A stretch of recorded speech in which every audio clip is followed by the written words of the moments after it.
हरे कृष्णा। सभी का स्वागत है। आज एक विशेष वार्ता करने के लिए हम आए हैं। पहली बार ऐसा महसूस हुआ, ऐसा फील हुआ, ऐसा अनुभव हुआ कि हमें सबसे ये बात करनी चाहिए, समाज में क्या हो रहा है। जब कलयुग का आरंभ था तो नैमिषारण्यम में बहुत सारे ऋषि बैठे थे, शौनक आदि ऋषि। तब उनके बीच में ये वार्ता हो रही थी कि आगे आने वाले समय में बहुत भ्रष्टाचार फैलेगा, अधर्म फैलेगा, भांति भांति के गुरु बन जाएंगे, ढोंग भी करेंगे और एक दूसरे की से लड़ाई करेंगे, ईर्ष्या करेंगे, धर्म का तो नाम ही नहीं रहेगा। तो उसके लिए उन्होंने एक भागवत की शिक्षा दी थी। श्रीमद् भागवतम सुनाई गई थी कि लोग श्रीमद् भागवतम जब सुनेंगे तो उनका प्योरिफिकेशन हो पाएगा, शुद्ध हो जाएंगे सभी जो जो उसको सुनेगा। जो बात उस समय हुई थी वो आज के समय में दिख रही है। बहुत सारे ऐसे अधर्म फैल रही हैं। तो आइए बात करते हैं जो आजकल ट्रोलिंग चल रही है जया किशोरी जी पे और छोटे से बच्चे पे, अभिनव अरोड़ा पे। तो चलिए इसको एक कहानी के माध्यम से समझते हैं, एक स्टोरी का रूपांतरण देते हैं। एक साधु है, जो गुरु भी कह सकते हैं उसको, जो गुरु दूसरों के सामने दिख रही हैं। गुरु मतलब दूसरे लोग उन्हें गुरु मान रही हैं। वो शिक्षा दे रही हैं, शरीर के ज्ञान भी दे रही हैं, शारीरिक ज्ञान कि कैसे स्वस्थ हुआ जाए, और आध्यात्मिक ज्ञान भी दे रही हैं। लेकिन एक दिन ऐसा होता है कि ये गुरु किसी दूसरे गुरु के बारे में कुछ बोलने लगते हैं। जो दूसरे गुरु हैं उनको शास्त्रों का अच्छा ज्ञान है, अच्छी पकड़ है शास्त्रों के ऊपर और अच्छी कथाएं भी करते हैं। लेकिन एक दिन ऐसा देखा कि कुछ महंगी चीजें उस दूसरे वाले गुरु ने अपने पास रखी हुई हैं। सारी दुनिया कुछ ना कुछ बोलने लग गई उनके बारे में। तो जो पहले वाला गुरु है जिसको दूसरे लोग गुरु मान रहे हैं, तो उनको क्या लगा एक दिन कि जो हम साधना कर रहे हैं, चलो ये तो ठीक है, उस गुरु के ऊपर कुछ बोला जाए। हो गई जी शुरू कि उन्होंने ये महंगी महंगी चीजें रखी हुई हैं, उनको ऐसी नहीं रखनी चाहिए। तो मेरा एक प्रश्न है, सबसे पहली बात यह है कि जो हमारी आज वार्ता होगी इसमें ना किसी का पक्ष लिया जाएगा, ना किसी के विपक्ष में बात होगी। ये सिर्फ एक संदेश देने के लिए बात हो रही है आज। तो जो पहले वाला गुरु है उनको ऐसी आवश्यकता ही क्यों पड़ी कि दूसरे गुरु के बारे में कुछ कटाक्ष करने के लिए स्पेशली बैठें, एक वीडियो बनाएं? क्या इस प्रश्न का कोई उत्तर देगा? क्या एक गुरु का यह कार्य होता है कि भक्त जनों को या आम लोगों को किसी के प्रति द्वेष की भावना जागृत किए जाए, ईर्ष्या करना सिखाया जाए कि वो ऐसा कर रहा है, देखो ऐसा कर रहा है? गुरु का काम होता है या भक्तों का काम क्या होता है? अपनी साधना में लीन रहना, दूसरे लोगों को अच्छी बातें सिखाना कि आप भी साधना में लीन होइए, आप भी भक्ति करिए। क्या ये कार्य होता है कि दूसरे के प्रति बुराई करना सिखाया जाए, सबको दूसरों की बुराई सिखाई जाए? ऐसा एक साधु का कार्य कभी नहीं होता। एक भक्त कभी भी ऐसा नहीं करता। पर अगर वो कर रहा है ऐसा कि दूसरे की बुराई कर रहा है, फिर आप उसे भक्त कैसे कह सकते हैं? कैसे आप उसे गुरु मानेंगे? ऐसा ही कुछ हुआ है। जो एक ये प्लेटफॉर्म है यूट्यूब, इसके ऊपर भी एक सामने वीडियो ऐसी आ गई थी कि किसी एक व्यक्ति ने, जिसको लोग गुरु मानते हैं, वो जया किशोरी जी के बारे में कुछ ऐसे बोल रही हैं कि उन्हें महंगी चीजें नहीं रखनी चाहिए।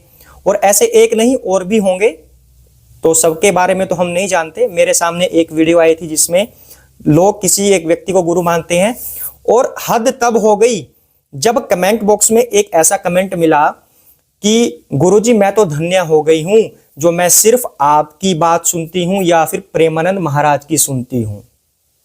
अब एक प्रश्न यहां पर मेरा उठता है, मैं ये पूछना चाहता हूं कि आप ऐसे व्यक्ति को गुरु कैसे मान रहे हैं जो दूसरे की बुराई आपके सामने रख रहा है?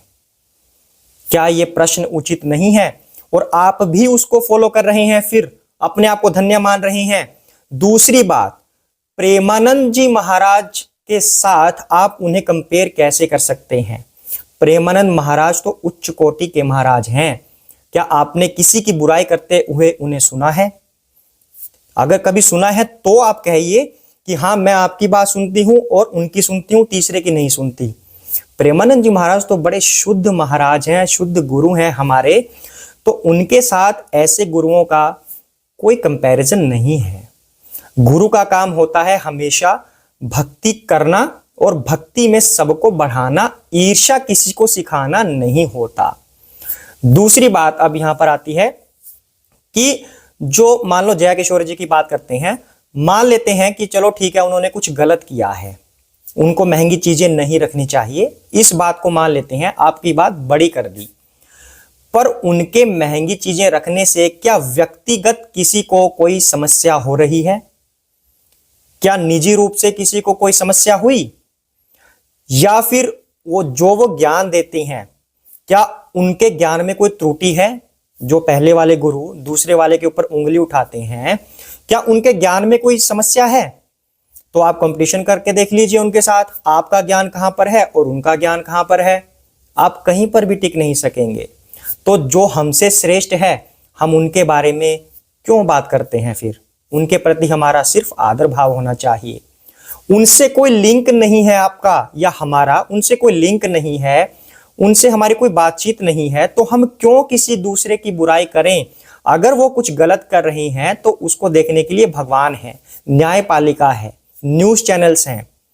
एक संत का कार्य नहीं होता कि किसी दूसरे की बुराई करें। अगर उन्होंने महंगा सामान रखा भी है, अगर वो अनुचित है, तो भगवान है ना उसको देखने के लिए। अगर वो ज्ञान गलत दे रही हैं, तब आप बोल सकते हैं कि ये गलत बता रही हैं, पर उनके ज्ञान में कोई त्रुटि अगर हो तभी तो बोलिए ना। अगर वो निजी रूप से कोई महंगी चीजें ले आए तो फिर आपको समस्या उससे क्या है? या तो उनके फेमस होने से आपको समस्या है, लेकिन गुरु को तो कभी किसी के फेमस होने से समस्या होती नहीं है, वह तो सबको समभाव से देखते हैं।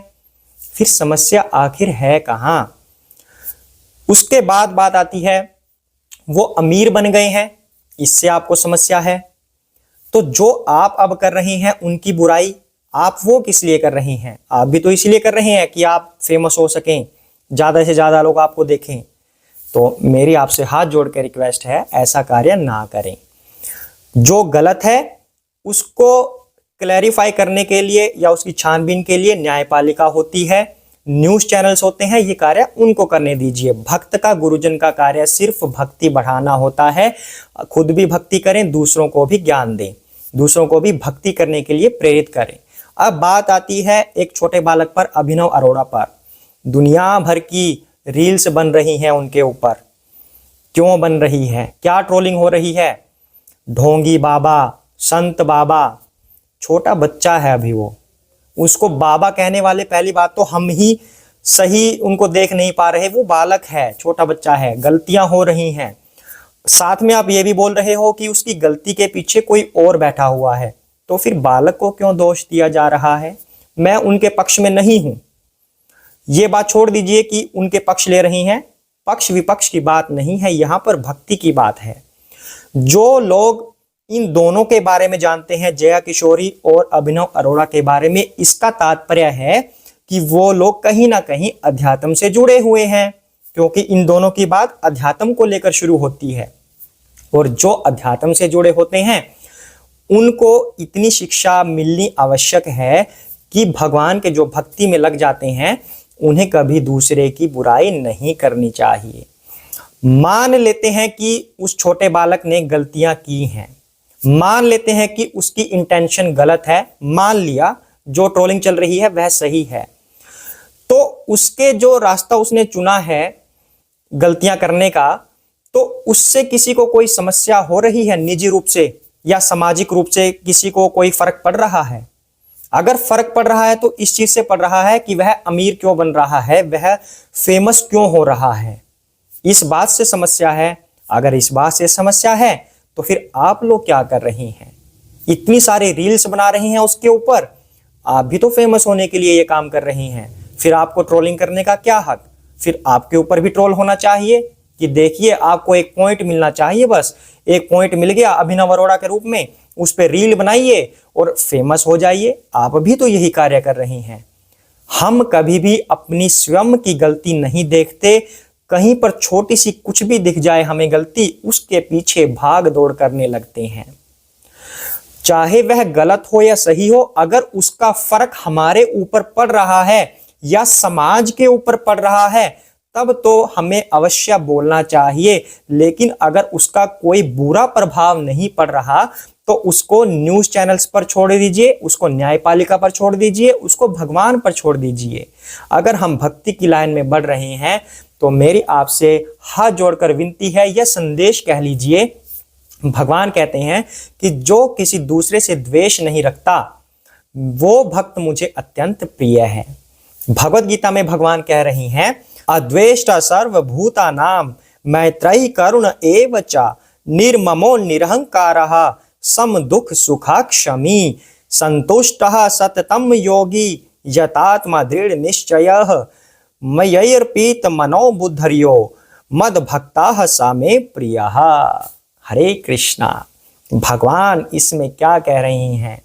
जो भक्त दृढ़ निश्चयी है, दूसरे से द्वेष नहीं करता, सुख दुख में संभाव रखता है, और भगवान क्या कहते हैं? जो आत्मतुष्ट रहता है वह भक्त मुझे अत्यंत प्रिय है। ये भगवत गीता में बोला हुआ है। तो जो गुरुजन आजकल बने हुए हैं, मतलब ऑथेंटिक गुरु की बात नहीं हो रही, जो प्रमाणिक गुरु हैं वो हमारे आदरणीय हैं। जिन लोगों को गुरु मानते हैं और वो दूसरों की बुराई में लगे हैं, ईर्ष्यावश बुराई में लगे हैं, भगवान श्री कृष्ण स्वयं यहाँ पर कह रहे हैं कि जो दूसरे से द्वेष नहीं रखता, ईर्ष्या नहीं रखता, एक जैसा भाव रखता है, जो सबका दयालु मित्र है। अगर वो गलत कर रहे हैं उनके प्रति भी दया हमें रखनी चाहिए और समझाना चाहिए उनको। अगर वो हमसे छोटे हैं तो समझाइए, अगर बड़े हैं तो प्रार्थना कीजिए कि आप ऐसा मत कीजिए। ट्रोलिंग करने वाला कौन सा उद्देश्य है? उनके बारे में बार बार आप वीडियोस बना रहे हैं तो आप क्या कर रहे हैं? तो आम लोगों में और आप में फर्क ही क्या रह गया? दूसरी बात अब आम लोगों की आ जाती है। हम लोग भी क्यों भेड़ चाल में चलते हैं कि उनकी ट्रोलिंग हुई तो ठीक है, उनके पीछे पड़ गए। मत कीजिए ऐसा। भगवान कह रहे हैं कि दूसरों से द्वेष मत कीजिए। ये चीज भगवान पर छोड़ दीजिए ना। हमारा उद्देश्य क्या है? हमें संभाव रखना है, हमें अपनी भक्ति में आगे बढ़ना है। हमारे पास इतना समय ही नहीं होना चाहिए कि दूसरों की बुराई की जाए। हालांकि यहाँ पर हम नहीं कहते कि जया किशोरी जी ठीक हैं या गलत हैं, हम नहीं कहते अभिनव अरोड़ा जी ठीक हैं या गलत हैं, हम नहीं कहते कि जो गुरु बुराई कर रहे हैं वो ठीक है या गलत हैं। सिंपली बात यह है कि अगर हम भक्ति की लाइन में हैं तो हमारा ध्यान सिर्फ और सिर्फ भक्ति करने और भक्ति करवाने पे होना चाहिए। इधर उधर की बातों में समय व्यर्थ मत कीजिए, इससे हम पाप के अधिकारी बनते हैं। जो लोग ऐसा कर रहे हैं उनसे हाथ जोड़कर विनती है, कम से कम जो लोग हमें फॉलो कर रहे हैं, जो मुझे अपना प्रिय मानते हैं, कुछ भी मानते हैं मुझे अपना, तो मेरी प्रार्थना सबसे है कि इन चीजों में मत पड़िए। जो नैमिषारण्यम में शुरू में आरंभ में ही ऋषि मुनियों ने बात की थी कि कलयुग में ऐसा होगा वैसा होगा, वो सब सच होता दिख रहा है। कृपा करके राम राज्य स्थापित करने में सहायता कीजिए, इन सब चीजों में मत पड़िए। भगवान जी ने गीत गाया है, ये श्री कृष्ण ने गीत गाया है। अपने गीत के माध्यम से भगवत गीता में भगवान कहते हैं कि जो दूसरों से द्वेष नहीं रखता वह मुझे प्रिय है। इसलिए ऐसा कोई कार्य मत कीजिए कि आप ट्रोल करते रहें, खुद फेमस होते रहें, दूसरों को ट्रोल करते रहें। ऐसा उचित नहीं है। संभाव रखिए, दयालु बनिए। अभी उस छोटे से बच्चे ने इतना कुछ देखा नहीं है जितना उसके पीछे पड़ गए हैं, और खुद ही तो बोला है उसने, मुझे कोई फर्क नहीं पड़ता। जब उसको कोई फर्क नहीं पड़ता तो आप क्यों पड़ रहा है? अब तीसरी बात कर लेते हैं। अगर आपको उसके फेमस होने से भी कोई समस्या है तो फेमस उसको किया किसने?